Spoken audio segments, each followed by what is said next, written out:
would a family office, why a fund would invest in Colombia? Demand for housing will keep growing.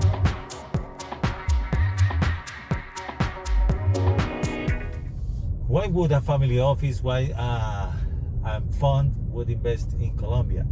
Well, now as developers, we are doing a project what is intended to be of social housing. With all the changes that has made this new government, we need to make decisions. Now we seem very clear that the political landscape in terms of social housing is going to be just focused on the rural areas. There's not going to be any other incentives as it used to be in the latest 5 years. So that's why the next, at least next 4 years, will be dramatically important for the sake of the market. As I mentioned, most of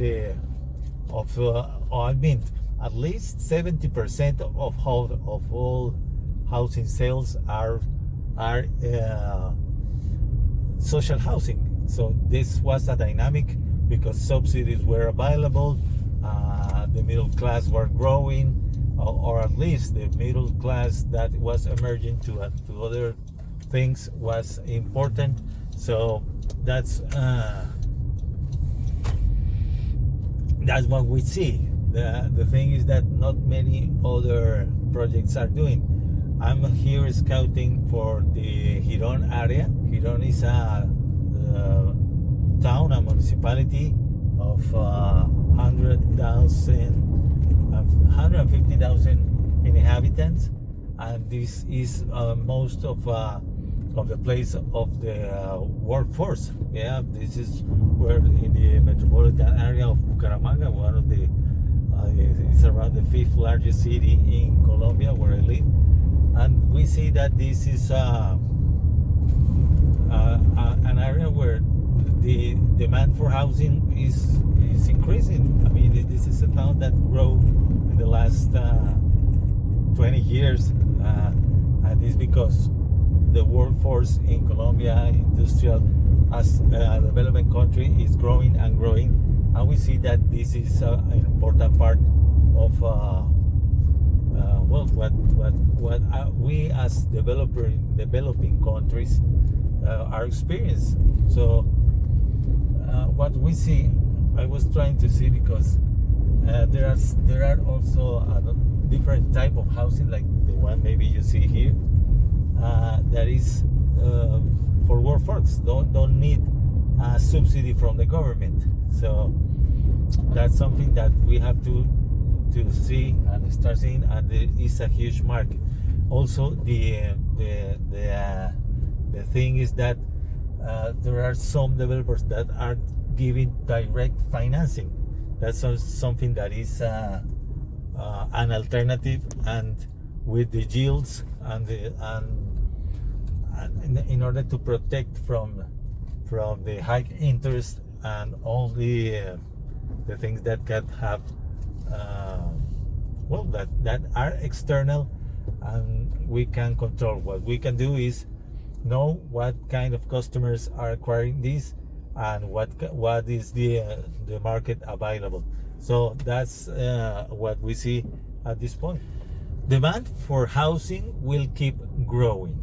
That's a fact in Colombia. We have a shortage of supply of housing. Basically, that is a fact. We are around 400,000 units per year that are built, and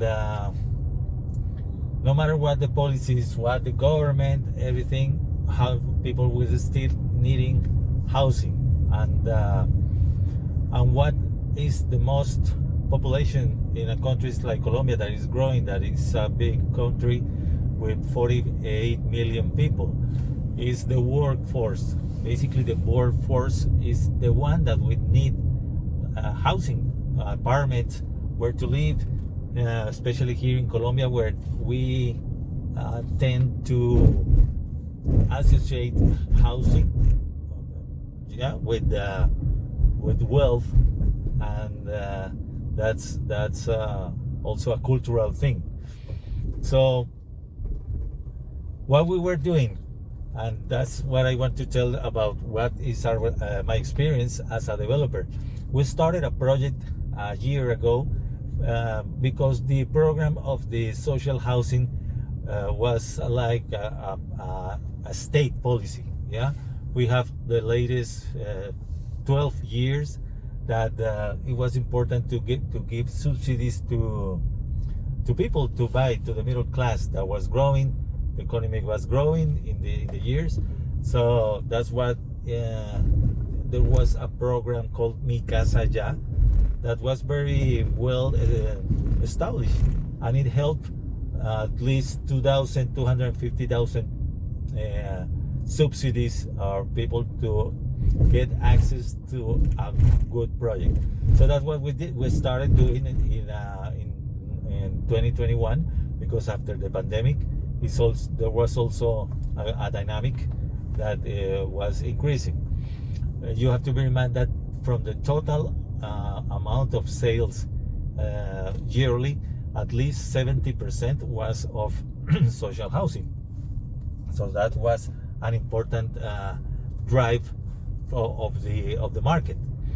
What we see now, we see that at least the subsidies for urban development is going to be zero. They change the way to qualify. The government changed the way to qualify. They want to promote rural housing. Yeah, that's the way that they want to do it. Is something that now is affecting all the let's say the middle class that was starting to find this way to access their apartments.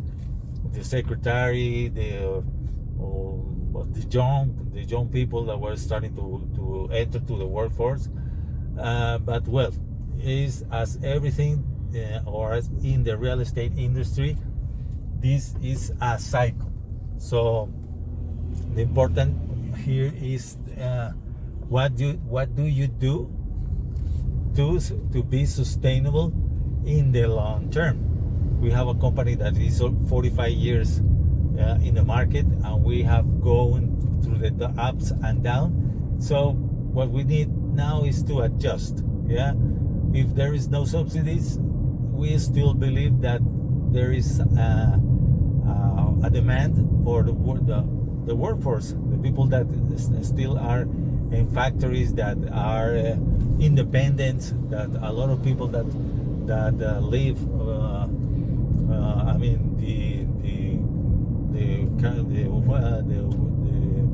the plumbers, the one who sells groceries, this type of people, that is the one who drives the economy at the end, and is the one that we need to help. That's a fact. So I was just scouting the projects and seeing that even the demand, the offer of projects for social housing, basically all around Colombia, in the most big cities, Bogota, Medellin, Cartagena, the coast. So now we have to see that there is still people that don't need the subsidy. They're basically, regardless any type of government, any banking system, they don't get into if the interests are high, they live day to day, and they are very disciplined in terms of savings. And we know that it's a huge market in this sector. So that's what I wanted to share today. Just an update of the market, and I hope to keep saying I'm here in an area where the dynamic is still important, because there is a lot of investment at stake. So what we do as developer is just to pivot and continue seeing what we can adjust with the things we are, and also be profitable. That's the way, that's the idea, yeah, to take advantage of the crisis and to turn it into opportunities. So that's what I wanted to share today. I hope you can subscribe to my channel, and I will be posting more information here. So thank you for watching. Bye.